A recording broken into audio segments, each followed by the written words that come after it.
কবরে মা কেমনি ঘুমাইলাম অন্ধকার কবরে আব্বা আর একবার শাশু বলে ডাকিলাম না কেমনি ঘুমাইলাম মাটির কবরে আব্বা আর একবার লিমন হাফেজ বলে ডাকিলাম না আল্লাহ আল্লাহ মৃত বাবার জন্য দোয়া আছে আল্লাহ দান কবুল করে নাও জানে মালে ফসলে বরকত দাও আল্লাহ রখন আফসার পড়া মানে পারফরেতপুর বা চকপাড়া 100 টাকা 20 কেজি দুধ দান করেছে আল্লাহ দান কবুল করে নাও নায়েব মৃত্যু পারফরেতপুর 2 মণ ধান দান করেছে আল্লাহ দান কবুল করে নাও আল্লাহ হায়াতের মধ্যে বরকত দিয়ে দাও আব্দুল জলিল মৃত্যু মজনু পড়া মানিক পারফরেতপুর ভাটোপাড়া 1 বস্তা সিমেন্ট দান করেছে আল্লাহ দান কবুল করে নাও আমিরুল পড়া মানিক আব্দুল পড়া মানিক পারফরেতপুর 100 টাকা 20 কেজি ধান দান করেছে আল্লাহ দান কবুল করে নাও লাইভ সরকার নুরুল হক সরদার ওজন পড়া 1 মণ এরি ধান দান করেছে আল্লাহ দান কবুল করে নাও সাত্তার সরকার আজগর সরকার ওজন পড়া 200 টাকা 20 কেজি ধান দান করেছে আবু সাইদ খাগাটের মাঝি ওমর আলী প্রামাণিক পারফরেত খাগরবাড়িয়া থেকে আল্লাহ দান করছে আল্লাহ দান কবুল করে নাও নগদ 100 খানা টাকা 20 কেজি ধান দান করছে আল্লাহ দান কবুল করে নাও আব্দুল গনি শুকুর মাঝি ওজন পাড়া 2 বস্তা সিমেন্ট এবং নগদ 200 খানা টাকা আল্লাহ আজিজুল প্রামাণিক কাশীপুর সিমেন্ট 1 বস্তা বাকি আল্লাহ দান কবুল করে নাও হায়াতের মধ্যে বরকত দাও রমেশা খাতুন পারফরেত ওজন পাড়া 500 টাকা দান করেছে আল্লাহ দান কবুল করে নাও জানে মালে না রোজ ছোট ভাই লিল্লাহি তাকবীর আব্দুল মতিন লিল্লাহি তাকবীর আল্লাহ আব্দুল মতিন আল্লাহ তার জন্য 1000 টাকা তার বাপ মা আত্মীয় স্বজন কবরে ঘুমায় গেছে আরেকজন 500 টাকা দান করেছে আল্লাহ দান কবুল করে নাও জানে মালে ফসলে বরকত দাও আল্লাহ মক্কা মদিনার মুসাফির বানাও আল্লাহ মক্কা মদিনার মুসাফির না বানাই আল্লাহ মরণ দিও না আপনারা যারা বসে আছেন আপনারা জামাই জুমরা আছেন না জামাই জুমরা জামাইকে দাওয়াত খাওয়াই বগুড়ার দই দিয়ে তো শৌরি খুব একটাই জামাই বড় আদর করে বগুড়া থেকে দই নিয়ে আসে খাসির গোশত জামাই একটা বোঝেন তো কিরকম আদর হয় জামাইকে নিয়ে আসে দাওয়াত দিয়ে কিন্তু দই রেখে দিছে এমন একটা জায়গায় খাসির গোশত দিছে তারপরে গরুর গোশত দিছে ইলিশ মাছ দিছে কিন্তু জামাই খালি কসমস করতেছে কি রে মা বলল দই খাওয়াবো কিন্তু দই তো দেয় না খেতে খেতে মনটা খারাপ করে ফেলছে শৌরি জিজ্ঞাসা করছে কে রে মা কে রে বাবা তোর মন খারাপ কে বলে আর বলেন না মা আপনাদের বাড়ি আসতে আমার একটু কষ্ট হলো কি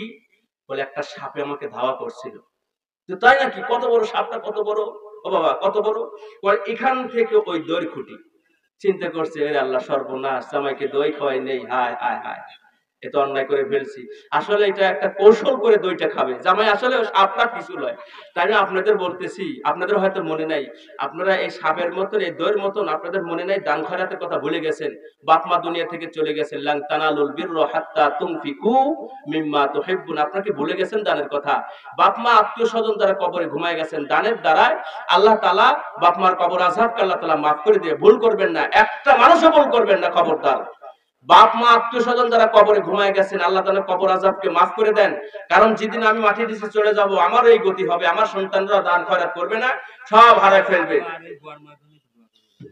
আল্লাহ তাড়াতাড়ি আসেন আমার ভাই গোলাম মোস্তফা মা দুনিয়া থেকে চলে গেলেন তার মায়ের জন্য 1000 টাকা লিল্লাহি তাকবীর দোয়া না করে কি পারি আল্লাহুম্মা আমিন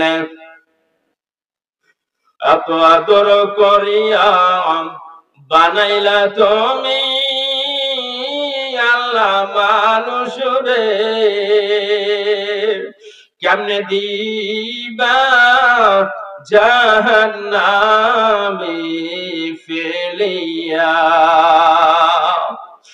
আল্লাহ গোলাম মুস্তাফা আমার ভাই মা হারা সন্তান মায়ের কথা মনে পড়ে গেছে আমার মজনু ভাইয়ের ছেলে সন্তান আল্লাহ আব্দুল জলিল আল্লাহ 1 বস্তা সিমেন্ট দান করছে এই কবরে ঘুমায় গেছে আল্লাহ সন্তান ও আল্লাহ সন্তান তোমার দরবারে হাত উঠে বাবার জন্য কান্দে মজনু ভাইয়ের কবরখানা জান্নাতের বাগান বানাও ও আল্লাহ আমার গোলাম মোস্তফা ভাইয়ের মার কবরখানা জান্নাতের বাগান বানাও আল্লাহ রব্বুল আলামিন ভাড়াবার যত মাই মুরব্বি কবরে ঘুমায় গেছেন সকলের কবরখানা জান্নাতের বাগান বানাও সকলেই বলুন আমিন আমিন আমিন আল্লাহ আমিন।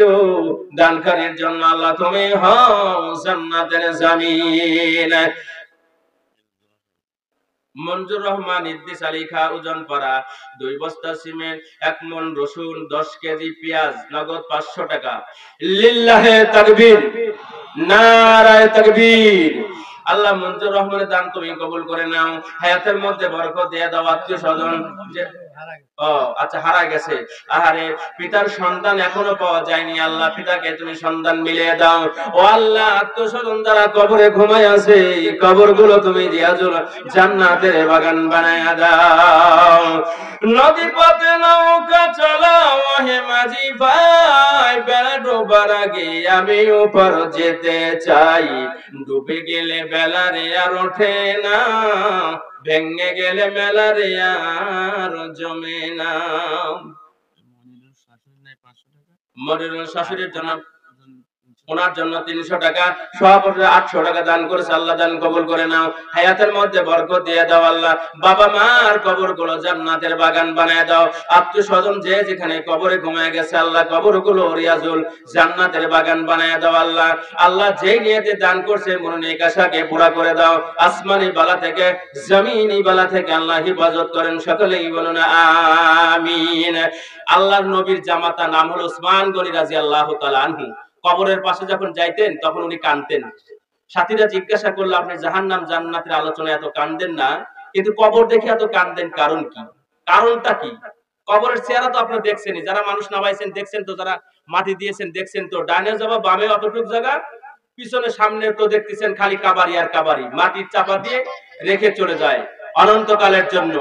তো ওসমান গনি রাদিয়াল্লাহু তাআলা আনহু ডাক দিয়ে বলতেছে, হে আমার সাথীরা ভালো করে শুনে রাখো, হাসর মিজান পুলসিরাত, হাসর মিজান পুলসিরাত এসব জায়গাতে মানুষ থাকবে, হাজার হাজার লোক থাকবে, মানুষ থাকবে। ওসমান গনি আশারে মুবাশশিরুদ 10 জন সাহাবীর মধ্যে একজন সাহাবী। তো উনি বলতেছে হাসর মিজানে মানুষ থাকবে, কিন্তু কবরে আমাকে একাই থাকতে হবে। কবরে এই জন্য আমি চিন্তা করি, এই কবরে আমি কেমন করে রাত আর দিন কাটাবো। আমার ভাইরা, আসলে কবর একটি ভয়ঙ্কর একটি জায়গা, মুমিনের জন্য জান্নাতের বাগান আর মুনাফিকের জন্য জাহান্নামের একটা গর্ত। এই জন্য আমি কবর দেখে এত কান্দি, কারণ হলো না জানি ওই কবরের মধ্যে আমাকে একা ওয়ানলে আমাকে একাই থাকতে হবে, দ্বিতীয় আর কেউ থাকবে না। কথা বলেন ঠিক কিনা? বলেন একটা আওয়াজ দিয়ে বলেন কথা ঠিক কিনা? কবরে একাই থাকতে হবে, জোরে বলেন কবরে একাই থাকতে হবে, দ্বিতীয় আর কেউ থাকবে। যেই সন্তান আলেম হয়, যেই সন্তান কোরআনের হাফেজ হয়, এই যে আমার উস্তাদ, যাদের কষ্টের বিনিময়ে আমি আপনাদের সামনে কথা বলতে পারতেছি, আমার বাপ আর মা আর আমার উস্তাদ, এই উস্তাদের দোয়া, উস্তাদের কষ্ট পরিশ্রম আর বাপ মার ত্যাগ তিতিক্ষায় আমি আপনাদের সামনে কথা বলতে পারতেছি। এই সন্তানের বাপ যখন মারা যায়, মা যখন মারা যায়, 100, 150, 200 লোক কবরস্থানে যায়। তো সবাই বলে বিসমিল্লাহি ওয়া আলা মিল্লাতি রাসূলুল্লাহ, এই দোয়াটা পড়েন। আজকে আবার এক হুজুর দেখে যে নেটে ইন্টারনেটে উনি ফেসবুকে দিছে যে জানাজার নামাজের সময় সূরা ফাতিহা পড়তে হয়, সূরা ফাতিহার ছানা পড়ার দরকার নাই, সূরা ফাতিহা পড়বেন, অন্য একটা সূরা পড়বেন, তারপরে শেষের যা আল্লাহুম্মা গফিরলি হাইয়িনা ওয়া মাইয়িতিনা ওয়া শাহিদিনা ওয়া গায়বিনা ওয়া সাগিরিনা ওয়া কাবিরিনা ওয়া যাকারিনা ওয়া উনসান আল্লাহুম্মা মান আহইয়াইতাহু মিন্না ফাআহি আলাল ইসলাম ওয়া মান তাওয়াফাইতাহু মিন্না ফাতাওয়াফাহু আলাল ঈমান। এই দোয়াটা পড়বেন। চিন্তা করলাম যে ইসলামকে ধ্বংস করার জন্য এরাই যথেষ্ট। এতদিন যাবত সুবহানাকা আল্লাহুম্মা বিহামদিকা, আজকেও তো জানাজার নামাজে এই দোয়াই পড়া হলো। ইনি আবার কি ফতোয়া দিচ্ছে দেখেন, ইসলামকে নষ্ট করতেছে কিভাবে। এই হুজুরের মা যখন মারা যাবে, 100-150 লোক এই কবরস্থানে আসবে, সবাই মাটি দিবে। মিনহা খলাকনাকুম ওয়া ফিহা নুঈদুকুম ওয়া মিনহা নুখরিজুকুম তারাতান উখরা। উনিও নিজে মাটি দিবে, মায়ের কলিজা ভরে মাটি দিবে। মাটি দেওয়ার পরে মা কবরের পাশ থেকে, কবরের মধ্যে থেকে বলে 200 জন মানুষ ফিরে যাবে, কিন্তু আমার আবুল কালাম আমাকে রেখে যাবে না, যাবে না, যাবে না, যাবে না, যাবে না। যখন 3 জন মিলে যখন বাঁশির কাবারি দেয়, 3 জন দেওয়ার পর একজন উঠে আসে, মা তখন বলে মনে মনে চিন্তা করে, আমার আবুল কালাম আমাকে রেখে যাবে না, আমার আসাদুল্লাহ আমাকে রেখে যাবে না, সবাই আমাকে ভুলে যাবে, আমার এই সন্তান আমাকে কোনোদিন ভুলবে না, ভুলবে না। যখন তৃতীয় জন উঠে আসে, যখন কাবারি শেষ হয়ে যায়, যখন আপনার তালাই দেওয়ার পরে আমরা বলি 3 মুষ্ট মাটি দাও, মাটি দেওয়ার পরে ডাক দিয়ে বলে মাটি দিয়ে হয়তো সবাই চলে যাবে, আমার সন্তান যাবে না, যাবে না, যাবে না, যাবে না। মাটি দেওয়া যখন শেষ হয়ে গেল, ডাক দিয়ে বলে যখন আমরা দোয়া করতেছি, আবুল কালাম সাহেব যখন দোয়া করে রব্বির হামহুমা কামা রব্বায়ানি সগীরা, ইয়া আল্লাহ আমার মা বাবা যেভাবে আমাকে ছোটবেলায় লালিত পালিত করেছিল, আল্লাহ আমার বাবা আজকে আমাকে রেখে আমার বাপকে আমি মাটির নিচে রাখলাম, যখন এইভাবে যদি আবুল কালাম সাহেব দোয়া করে মায়ের জন্য, আল্লাহ তাআলা এই দোয়াকে ফিরাইয়া দেয় না। আল্লাহু আকবার বলেন। আল্লাহ তাআলা এই দোয়াকে ফিরাইয়া দেয় না। যেহেতু এক সন্তান ওয়ালিদুন সালিহিন এক সন্তান দোয়া করেছে, দুনিয়ার যত আবেগ আছে, যত ব্যথা আছে, যত মায়া আছে, যত মমতা আছে, সমস্ত মায়া মমতা নিয়ে যখন দোয়া করে, ও আল্লাহ আমার মা বাপকে কবর আযাব মাফ করে দাও, ও আল্লাহ আমার মা বাপকে কবরের আযাব মাফ করে দাও, যখন এইভাবে দোয়া করে কোনো পর্দা কোনো ফাঁসি থাকবে না, ডাইরেক্ট আল্লাহ তাআলা কবুল করে নেবে। চিল্লায়া বলেন আল্লাহু আকবার। ইমানের নাতি তার নাতি ইমান সাহেবের জন্য 200 টাকা দান করছে, আল্লাহ দান কবুল করে নাও, জানে মালে ফসলে বরকত দাও আল্লাহ, মক্কা মদিনার মুসাফির না বানায়া। নাজমা সিতুলিয়া মধ্যপাড়া কি লেখছে, একটা নাকফুল নগদ 100 টাকা মৃত্যু মেয়ের জন্য দোয়া চায়। শুধু দেখেন দানি আসতেছে বাপ আর মা, বাপ আর মা, বাপ মার চাইতে বড় বন্ধু দুনিয়াতে আর কিছুই নাই। বাংলাদেশে একটা ঘর তৈরি হয়েছে, আপনারা কি জানেন? বৃদ্ধাশ্রম, আপনারা জানেন না? জানেন বলেন। বৃদ্ধাশ্রম একটা ঘর তৈরি হয়েছে, ওই ঘরের মধ্যে যদি 1000 মানুষ থাকে, বুড়া মানুষ থাকে আর বুড়ি মা থাকে, আপনারা খোঁজ খবর নিয়ে দেখেন কোন আলেমের মা, কোন হাফেজের মা, কোন হক্কানি আলেমের মা কোনদিন ওই বৃদ্ধাশ্রমে রাখেননি। কোন আলেমের মা বাংলাদেশে এরকম নজিরবিহীন ঘটনা নেই, কোন আলেমের মা বৃদ্ধাশ্রমে দেওয়া হয়েছে।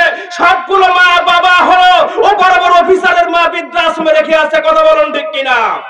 আমার ভাইরা, বৃদ্ধাশ্রমে 10 বছর পরে এক অফিসার, গেজেট অফিসার গেছে দেখা করার জন্য, মাকে ভুলেই গেছে, দেখতে গিয়ে দেখে মা কোনটা চিনতে পারে নাই। দূর থেকে মা দৌড়ে আসতেছে, আব্দুল সালাম রে, ও প্রফেসর তুমি কি আমাকে চিনতে পারেছো? তখন বুকের মধ্যে জড়ায় ধরে বলতেছে, মা আমি তোমাকে চিনতে পারিনি। ডাক দিয়ে বলে, সন্তান রে 10 বছর নয় 100 বছর পরে যদি তুই আমার কাছে আসতি, আমি তোর মা, তোকে আমি চিনে ফেলতাম। বাবা মায়ের কথা মতো যেজন চলে না, আল্লাহ রসুলের দেখা সেজন পাবে না। রসুল বলে, ও হে উম্মত মানবি না তুই দিন, মক্কায় গেল রক্ষা নাই তোর কিয়ামতের দিন। আবু ডুবু খাইবি সেই দিন, মানবি না তুই দিন, মক্কায় গেল রক্ষা নাই তোর কিয়ামতের দিন। আপনার ক্যান্সার রোগ হয়েছে, হার্টের রোগ হয়েছে, দুনিয়ার কারো কাছে যাওয়ার প্রয়োজন নাই, গভীর যদি শাহাদাতের সময় চলে এসেছে, আপনি ওযু করে 2 রাকাত নামাজ আদায় করবেন, তারপরে যেখানে মা বাবা ঘুমাচ্ছে ওই মা বাবার পা ধরে কাঁদবেন, মা রে বাবা রে আমরা যত অন্যায় করেছি এই মুহূর্তে তোমার কাছে আমি মাফ চাচ্ছি রে মা, দুনিয়ার সমস্ত মানুষ ঘুমায় গেছে, ও মা তুমি আমাকে মাফ করে দাও, আমার রোগ কেন ভালো হয় না। ওই মা বাপ ওই ওযু করে 2 রাকাত নামাজ পড়ে যদি বাদশার দরবারে, আল্লাহর দরবারে দোকানে হাত তুলে কান্দে, আল্লাহ আব্দুল সালামকে তুই মাফ করে দে। আল্লাহু আকবার বলুন। তা না করা বাদ দিয়ে আপনারা গরু নিয়ে, খাসি নিয়ে যান হলো বাবার দরবারে। নাউজুবিল্লাহ বলেন। আর একটু জোরে বলেন নাউজুবিল্লাহ। ভালো করে শুনে রাখেন, সবচাইতে বড় পীর বাপ আর মা।